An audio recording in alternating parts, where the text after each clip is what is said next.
আমাদের কর্মসূচির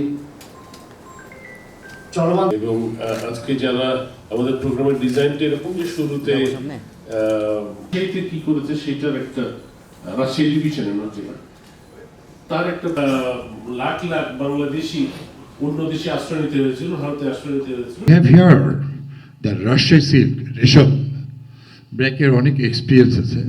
ব্র্যাক যেন এটাকে তাদের যে সাংগঠনিক অনেকগুলো যে বিষয় আছে প্রতিবেদন দিয়েছে, BRAC bank, bKash, finance, Guardian Life insurance, everything, ভূমিজ লিমিটেড, হয়তো এটা আমাদের সঙ্গে থাকবে। তো আমি আশা করব ব্র্যাক যেন রাজশাহীর সে হারিয়ে যাওয়া রাজশাহী সিল্ককে তারা যেন সামনে আবার বিশ্বব্যাপী নিয়ে যায় আমাদের এই সুন্দর রাজশাহী সিল্ক। এবং ব্র্যাক যদি প্রত্যাশা করে তাহলে অবশ্যই আমাদের মাননীয় প্রধানমন্ত্রী জনাব তারেক রহমান স্যার ব্র্যাককে তিনি খুবই সম্মান করেন।